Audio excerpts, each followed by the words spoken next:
Welcome back to my channel, everyone. We have made it to the final installment of my first box of baseball cards that I have purchased in its kind of entirety in, I couldn't tell you how long, guys. It's been since the 1990s, the last time I bought an entire box of cards. And back then, I'm sure it didn't cost what they cost now. So here we have the final 6 packs. There's 3 from the right. There's 3 from the left. In this box of 2020 Topps Update, as Ryan Mountcastle takes a spill, I've got some of the best cards that I found in the previous opening, my third out of the 4 in this kind of series. So we have our 6 packs here. These are retail packs. You can see there's no hobby logo on here. And so the pull rate, obviously, for some of the inserts and autographs is not quite what you would find in a hobby pack, but at the same in the same breath, I didn't have to pay as much for these, so I mean, you get what you pay for. So we're going to go ahead and open this up. I haven't seen a gold card yet. That's supposed to be 1 in 14, and I've opened 18 packs. I've seen a few rainbow foils, haven't seen a vintage sock, and I haven't seen any of those higher camos and hot pinks and anything like that. So we're going to go ahead and give this a shot. Our final 6 packs of this box. Thank you so much for joining me. We're going to hopefully replace these guys who we have on the displays with some new cards that we find in this 6-pack group. There's Jacob deGrom, the All-Star Game card.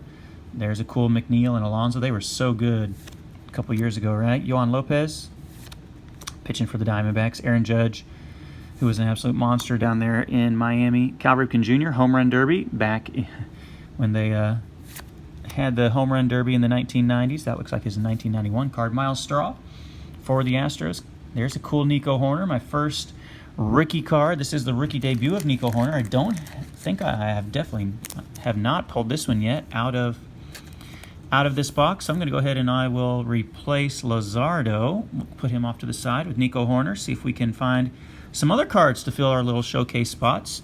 There's a Jeffrey Rodriguez. Don't know a lot about Jeffrey, but we'll put him down here. Dario Agrazal, rookie card for the Detroit Tigers. We'll make a nice little rookie card stack here in a second, right there maybe. Cal Ripken Jr. numbers game. Obviously, his number has been retired. You can guarantee that after he, set all those records. Obviously, the most famous record, breaking Lou Gehrig's consecutive games played. Mark there. I was in junior high school when that happened. There's another cool rookie card, the Turkey Red of Bo Bichette. That one's going to need a sleeve as well. I apologize for the delay, but I'm definitely going to sleeve that one up. I like Bo Bichette. I really think he's got a high ceiling as his potential. And we will take Mountcastle down for Bichette right now. And there you go. We got Alex Mills to wrap it up. There's an Ian Miller rookie card for the Chicago Cubs. Don't know a lot about Ian. Ryan Weber, Starlin Castro, and Kevin Plawecki to round it off there. So we are 1 pack in. Got a couple of nice cards already. I've already got 2 of my little showcase places filled up. Got the one insert that is obviously the Bichette, and then the other insert, the numbers game of Cal Ripken Jr. So 2 inserts in that pack. Let's see what pack 2 brings. We've got Kyle Wright, who I believe was with... No, he wasn't with Texas. They sent that other guy to Texas, Colby Allard. Max Scherzer. There's Kevin Ginkel. Don't know anything about Kevin, but that is a rookie card, so we'll put that up here. Aroldis Chapman, active leaders. That's got to be in saves, right? And obviously he is. He's 3rd place there behind Kimbrel and Kenley Jansen. Derek Holland, who is still going with his career. I remember him. He's kind of the next up-and-coming pitching stud back in 2011 when he's with the Rangers and they were going to the World Series. Nick Turley, we've seen this card once already. Chisler Cuthbert from Nicaragua. Gabe Spire for my Kansas City Royals. Don't know a lot about Gabe. I don't think he's that highly rated of a prospect. This card, which I really, really like, it looks like a short print, but I do not believe it is. It's just a regular card of Alex Verdugo. There's a Shogo Akiyama, my man Shannon from Back to the Cardboard. Maybe a fan of that one. Rookie card for the Cincinnati Reds. We got Ty France for San Diego, and then the rest of these should just be base cards. Starling Marte, Andrew Suarez, Miggy Cabrera, and Julio Teheran. Kind of looks like a glamour shot type of a photo there. So we are 2 packs in. That pack number 2, not quite as nice as pack number 1, but that's all right. They all can't be winners. Anthony Rizzo, the San Diego All-Star Game. Obviously, if you remember, he started his career, or I don't know if he started, but he played his part of his career in San Diego. I believe he started with Boston. Tim LeCastro, super speed guy. Like, he has the highest rated speed in MLB The Show 20. If you look at his stolen bases, 12. Like, the numbers don't pop out, but his stolen base rate is like off the charts. Like, he hardly ever gets caught stealing. Tim LeCastro. There's a Gavin Lux rookie debut. This is the first time I've seen this one. They put a lot of these rookie debuts as landscape cards. Obviously, the Kyle Lewis that I already have up there on my display. You saw that the Jesus Luzardo was a landscape card. And now the third will replace Kyle Lewis there with Gavin Lux. I still have high hopes for Gavin Lux. He's kind of a product of the team that he's on, right? Like, if he didn't play for the Los Angeles Dodgers, he would be racking up Major League at-bats. But the Dodgers are so good and so deep that they don't necessarily need him, and they don't have to, like, put him out there. And obviously they won the World Series, so he's already got a World Series ring. Ty Buttrey, there's a 1985 design of Dwight Gooden, one of the all-time, I don't say all-time greatest, but one of the best pitchers of the 80s anyway, the mid-80s. He was, I mean, one of the top names in the game. There's Mark Grace, just a nice consistent player there for the Chicago Cubs. Drew Pomeranz, Stanton, Chris Davinsky, throwing that changeup. Look at that changeup grip right there. He always kind of has that weird motion falling off the mound. There's another Aquino, the second rookie debut card I found of him, and Terrence Gore, who I have rooted for as a member of the Kansas City Royals. So we'll get Aquino sleeved up here. Make sure I protect that one. Aquino didn't start the year with the Reds this year, obviously, and then came up. Did all right. I'm not quite sure what I feel about Aquino as a long-term prospect, but he still has some value in the hobby for sure. Anytime you can get a cool nickname like the Punisher and bash home runs like he does, you're going to have a decent little following. Frankie Lindor, next year, 2021 season, going to be all about Frankie Lindor. Will he stick with the Indians? Will they trade him?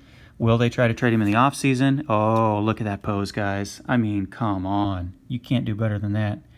Backwards hat, home run derby, follow through, the high finish with the arm. I mean, that card's almost worth grading, even though it's only a, 50-cent card, just because of how cool the picture is. Cesar Hernandez was very good this year for the Indians, coming over from Philadelphia. Speaking of them, there's Jose Ramirez and Frankie Lindor again.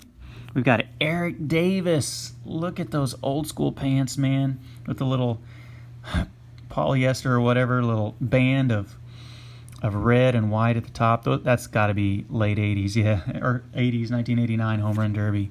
That's a nice one, just for the cool vintage pants. And the stirrups. Who's wearing stirrups, guys? Do you remember when baseball players wore stirrups all the time like that? That's pretty cool. Now, most of them pull their pants down so low you can't even see their socks. There's Joe Kelly, everyone's kind of favorite troll this year. And I'll admit, it was pretty funny. Javi Baez.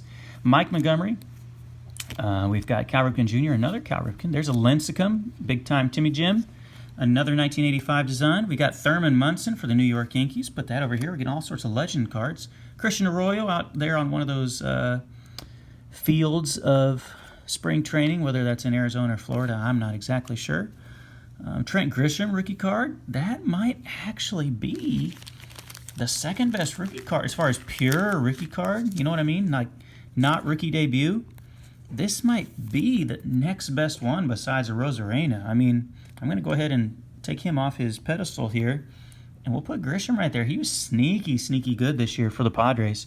There's Josh Phegley, David McKay, and Richard Blyer to round it off. So I totally forgot that Grisham had his rookie card in here. But I'm nice. That's a nice one. I'm glad I got that one. Had not seen that one yet. And look, he's not even wearing batting gloves. I didn't know he was a no batting gloves guy. I don't watch that many Padre games playing out on the West Coast. You know, a little bit late, and you don't always get to see them all. There's Verlander, All-Star game card when it was in Cleveland. Kershaw, active leader in WAR.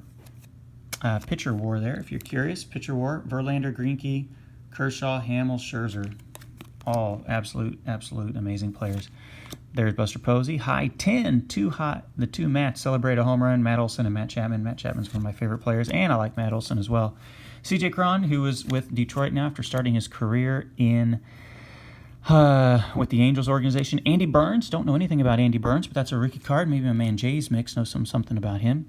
Eduardo Nunez. There's another Ken Griffey Jr. home run derby card. Nice. This is a little bit earlier in his career. He's a little bit skinnier in this one, it looks like. 1994. And with the Mariners still at the peak of his popularity, got the cool old school Griffey shoes. That's a cool one. Another Griffey home run derby. That's one of my favorites. Jarrod Dyson, don't call him Jared. Jarrod Dyson, he was like a 50th round pick or something of the Royals. They just took him. Look at that. He was, I'm not joking, he's a 50th round pick out of Mississippi, and he was just so fast. They took a chance on his tools, right? The Royals draft a lot of guys just based on their raw tools, and they took a chance on this guy with just raw speed, and Dyson has put up a really good career. Look at that. He's been in the league for 10 years for a 50th round pick. Major props to Jarrod Dyson. This is like the third Sam Travis I've seen out of this box already. There's a rainbow foil. Those aren't numbered. Wade Boggs, a good through-the-mail autograph guy. I think it's $10 to get his autograph. Castillo, he was good in the playoffs this year. Josh Tomlin. Andrew Nizer, I think it's Nizer, for the Cardinals. I don't know why this isn't his rookie. Maybe he has a rookie in last year's set. I can't remember. But he's a young player. There's the duo in Boston with Bogarts and Endeavors, and then Taylor Ward wraps it up. Okay, we are at the last pack. We are at the 11-minute mark. I'm still wanting to see an autograph, which I doubt is going to happen. I'm still wanting to see another 1989 design insert, which I haven't seen. Those have kind of come in back-to-back packs at the beginning and then back-to-back packs in the middle of the box. There's Stanton mashing homers in San Diego at the home run derby. Brett Anderson, Sean Murphy, rookie debut. That's a pretty decent one. I like Sean Murphy. Wow, I can't speak English. Sean Murphy, Anthony Alford, Hunter Pence. We are going back to landscape, or away from landscape, back to the normal orientation for Verlander, Felix Pena. Upside down, Drew Smiley. Remember, he was on the U.S. team that won the World Baseball Classic, and then he got hurt and had to sit out a couple years, and he's just now getting back. There's a Mike Trout active leader. Anytime you get a Trout, it's a good pack. That is active leader in position player war. Will he catch Pujols? I feel like he probably will at some point in his career, right? Just based on the trajectory. Oh, I thought this was a George Brett card because I saw the baby blue. But that's Dale Murphy, the 1980s decade's best, one of the most beloved players of the 80s. There's a Mike Mussina, Hall of Famer. He will sign through-the-mail autographs for a fee. I can't remember what it is, $5, $10, $15, something like that. I haven't tried to send any cards to him as of now, but maybe at some point. Donovan Solano had a very good year this year for the Giants. Robbie Cano, active leader in runs. Don't always think about him being an active leader in runs, but he's been around for a long time, and he's played on a lot of good offenses. Kurt Casale for the Reds. Cody Stashik, don't know anything about him, but that is his rookie, so that's a cool one. And then Brandon Dixon to wrap up this box. So there you have it, guys. Overall, what are my thoughts about Topps Update? I really wish it would have some of those better rookie prospects who made their debut this year. Talking about guys like some of those dudes I mentioned at the very first episode of this series, whether it's Nick Madrigal, whether it's Nate Pearson, whether it's Sam Huff and Brady Singer, whether it's Dylan Carlson for the Cardinals. There's so many dudes that made Joey Bart for the San Francisco Giants that made their debut. I was really hoping they could get into the checklist this year. Unfortunately, they did not. Casey Mize with the Tigers, Tarek Skubal with the Tigers. So Series 1 for 2021 Topps, I think, is going to be absolutely loaded with good prospects. I'm definitely going to have to be all over that. This opening, though, we got the Gavin Lux rookie debut. We got the Nico Horner rookie debut. We hit the Turkey Red rookie of Bo Bichette, and then the base rookie card of Trent Grisham, which I think may end up being my favorite rookie card out of this box. It's obviously between that and the Rosarena, and we'll just have to see how these cards progress in value over the years. So there you have it, guys. That'll give you a good look at Topps Update if you feel like you want to purchase it this year. Thank you so much for sticking with me in this series, and I will catch you in another video. Have a good one out there.